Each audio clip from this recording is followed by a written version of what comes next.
로마서 4장 18절에서 25절까지 말씀을 교독합니다. 아브라함이 바랄 수 없는 중에 바라고 믿었으니 이는 내 후손이 이같으리라고 하신 말씀대로 많은 민족의 조상이 되게 하려 하심이라. 그가 백세나 되어 자기 몸이 죽은 것 같고 사라의 태가 죽은 것 같음을 알고도 믿음이 약하여지지 아니하고 믿음이 없어 하나님의 약속을 의심하지 않고 믿음으로 견고하여져서 하나님께 영광을 돌리며 약속하신 그것을 또한 능히 이루실 줄을 확신하였으니 그러므로 그것이 그에게 의로 여겨졌느니라. 그에게 의로 여겨졌다 기록된 것은 아브라함만 위한 것이 아니요 의로 여기심을 받을 우리도 위함이니 곧 예수 우리 주를 죽은 자 가운데서 살리신 이를 믿는 자니라. 같이요. 예수는 우리가 범죄한 것 때문에 내줌이 되고 우리를 의롭다 하시기 위하여 살아나셨느니라. 아멘. 할렐루야. 하나님의 크신 은혜와 평강이 오늘 또 변함없이 여러분 가운데 가득 넘치기를 주님의 이름으로 축원합니다. 우리가 어저께 이제 할례 받지 않은 이방인이라도 아브라함의 믿음을 따르는 자는 아브라함의 자손인 것이요 아브라함의 복을 받는 것이다라고 하는 말씀을 함께 나누었습니다. 그러면 아브라함의 믿음이라는 것이 이제 어떤 믿음인 것이냐라고 한번 물어볼 수 있겠죠. 오늘 바로 그 이야기를 지금 말씀에서 하고 있는 것입니다. 아브라함의 믿음은 어떤 믿음인가? 자, 우리도 믿는데 우리의 믿음 어떤 믿음인가라고 하는 그런 내용이에요. 자, 그럼 아브라함의 믿음은 어떤 믿음인가라고 할 때 17절 하반절부터 봅시다. 17절 하반절부터 보면 그가 믿은 바 하나님은 죽은 자를 살리시며 없는 것을 있는 것으로 부르시는 이시니라. 18절 같이요. 아브라함이 바랄 수 없는 중에 바라고 믿었으니 이는 내 후손이 이같으리라 하신 말씀대로 많은 민족의 조상이 되게 하려 하심이라. 자, 아브라함의 믿음은 어떤 믿음인 거냐라고 할 때 하나님은 죽은 자를 살리시며 없는 것을 있는 것으로 부르시는 하나님이심을 믿는 믿음입니다. 아브라함의 믿음이라는 게 뭐냐라고 할 때 하나님은 죽은 자를 살리실 수 있는 하나님입니다. 하나님은 없는 것을 있는 것으로 그렇게 부르시는 하나님이다 라고 믿는 거예요. 도저히 바랄 수 없는 상황이죠. 불가능 같은 그런 상황입니다. 아니 어떻게 죽은 자가 살아납니까? 아니 어떻게 없는 게 있을 수가 있겠습니까? 말도 안 되는 이야기처럼 보이지만 그러나 그러한 바랄 수 없는 중에도 아브라함은 그 믿은 거예요. 하나님은 죽은 자를 능히 살리시는 하나님이요 하나님 없는 것을 있는 것으로 부르시는 은혜의 하나님이다라고 그렇게 믿는 거죠. 그리고 이제 19절 이하를 보면 그 아브라함의 그 믿음의 한 모습으로서 어떤 이제 사건을 이야기하고 있어요. 하나님께서 내 자손이 하늘의 무별과 같으리라. 하나님께서 아브라함의 이삭을 아들로 주시겠다라고 하신 그 약속을 아브라함은 믿었다는 거예요.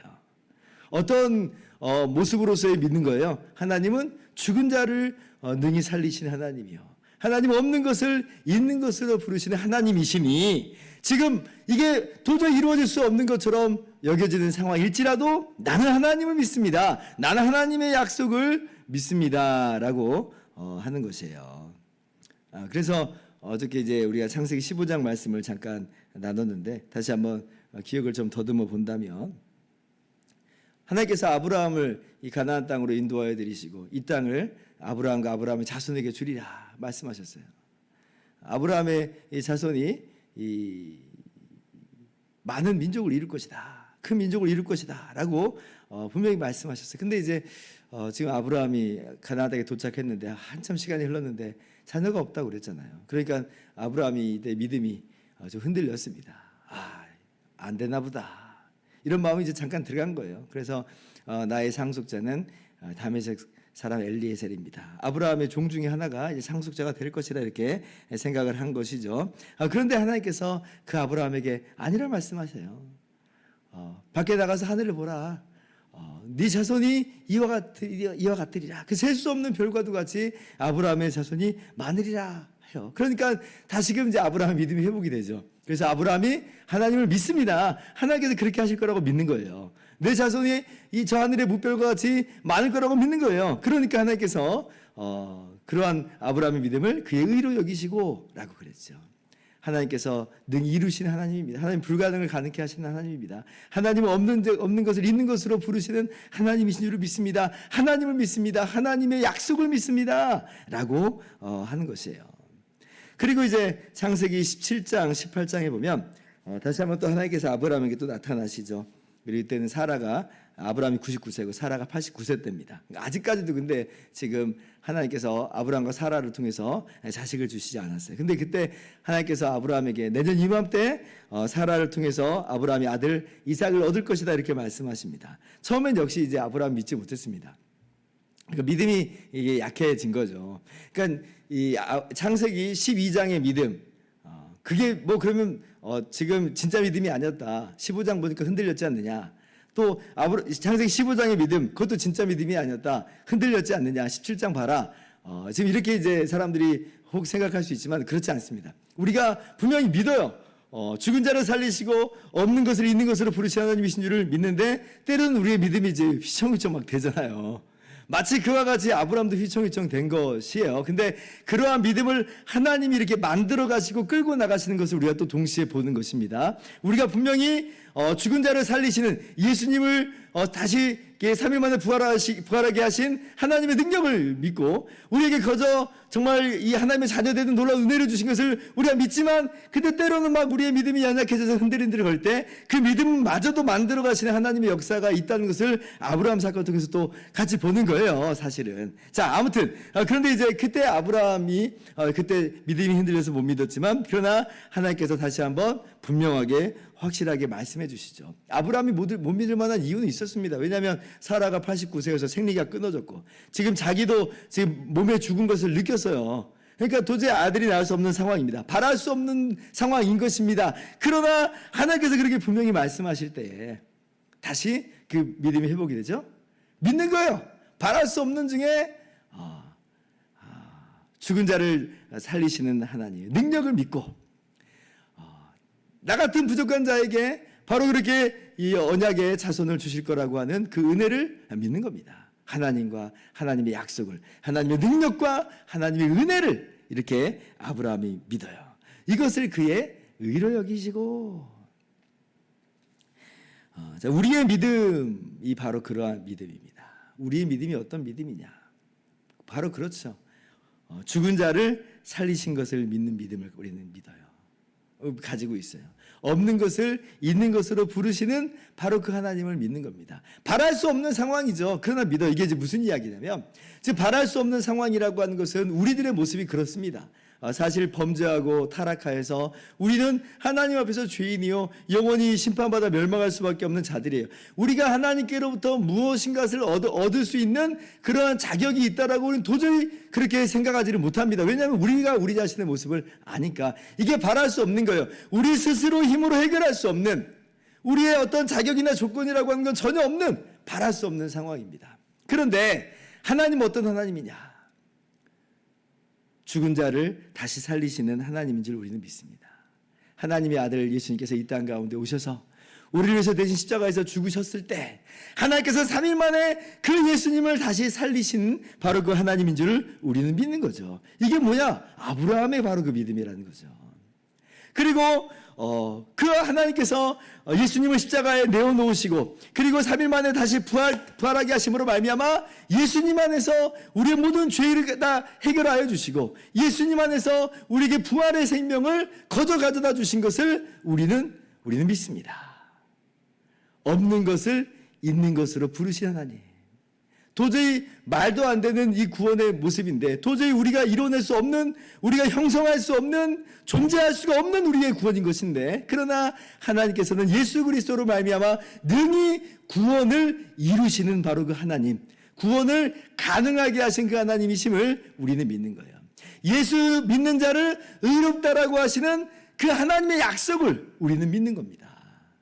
그렇게 예수님을 믿는 거예요. 그럴 때에 하나님께서는 정말 우리의 믿음을 아브라함의 믿음을 따르는 자라고 말씀하시면서 바로 우리를 의롭다 하여 주시는 것이에요. 사람들은 우리들에게 이야기를 하죠. 아니, 세상에 사람이 죽었다가 어떻게 다시 살아나? 예수님이 십자가에서 죽으셨다가 3일 만에 다시 살아났다고 우리가 이야기할 때, 아니 그런 일이 어떻게 있어? 라고 비웃고 조롱합니다. 그러나 우리는 분명히 알고 믿는 거예요. 예수님은 하나님의 아들이시오. 그리고 죽으셨다가 3일 만에 다시 부활하셨습니다. 하나님의 능력을, 죽은 자를 다시 살리시는 하나님의 능력을 우리는 믿는 거죠. 사람들은 또 우리를 비웃고 조롱합니다. 아니, 이 세상은 기브 앤 테이크지. 어떻게 하나님이 너를 거저 구원하셨다고, 너를 거저 죄 용서하시고, 너를 거저 의롭다 하셔서 하나님께서 천국을 주신다는 말이야. 말도 안 되는 소리. 사람은 뭔가를 해야지, 그래야지 받을 수 있는 자격이 있는 거야 라고 이야기를 합니다. 그러나 아니에요. 우리는 분명히 믿어요. 없는 것을 있는 것으로 부르신 하나님이십니다. 자격 없지만, 정말 우리가 바랄 수 있는 것이라고는 전혀 없는 모습이지만, 그러나 하나님은 거저 은혜를 주시는 하나님, 내게 선물로 구원을 주시는 하나님인 줄을 믿습니다. 우리는 이렇게 나가는 거예요. 그리고 하나님께서는 바로 그 믿음이 아브라함의 믿음이다 라고 하시면서 믿는 우리를, 예수님 믿는 우리를, 하나님을 믿고 하나님의 약속을 정말 믿는 우리를 그렇게 의롭다 하여 주시는 것이죠. 그래서 이 아브라함의 믿음은, 아브라함 믿음이 이렇게 기록된 것은 비단 아브라함이 그랬나 보다, 이게 아니고요. 사실 우리의 믿음을 예표로서 보여준 것이에요. 23절 이하를 봅시다. 그에게 의로 여겨졌다 기록된 것은 아브라함만 위한 것이 아니요 의로 여기심을 받을 우리도 위함이니 곧 예수 우리 주를 죽은 자 가운데서 살리신 이를 믿는 자니라. 아브라함 믿음에 하나님께서 이것을 그의 의로 여기시고라고 이 기록한 이 모든 사건들은 사실은 바로 우리를 위해서 기록된 것이다 라고 하는 거예요. 예수님을 주와 구주로 믿는 우리, 예수님께서 십자가에서 죽으시고 부활하심을 믿는 우리를 하나님께서는 아브라함의 믿음이라고 하시고, 그 믿는 우리를 의롭다 하여 주시고 영광의 나라로 그렇게 인도하여 주심을 여러분 믿으시기 바랍니다. 우리 확신이 믿었으면 좋겠어요. 예수님이 십자가에서 죽으셨어요. 그러므로 말미암아 우리 모든 죄값을 다 치르셨어요. 그리고 예수님 3일 만에 다시 부활하셨습니다. 그 부활하심으로 말미암아 주님이 우리의 의가 되어주시고 우리의 머리가 되시고 생명이 되셔서 우리가 주님 안에서 함께 의롭다 한 존재로서 그렇게 나타나는 것이에요. 예수 그리스도 안에서 함께 아들이 되어서 그렇게 우리가 영광의 나라에 들어가게 된 것입니다. 예수는 우리가 범죄한 것 때문에 내 주님이 되고 또한 우리를 의롭다 하시기 위하여 살아나셨느니라. 아멘. 오늘 또 이 믿음 안에 견고히 거하시고 믿음을 더욱더 굳건하게 그렇게 세우시면서 하나님께서 우리에게 거저주신 이 놀라운 구원의 선물을 누리실 수 있기를 주님의 이름으로 축원합니다. 기도하겠습니다.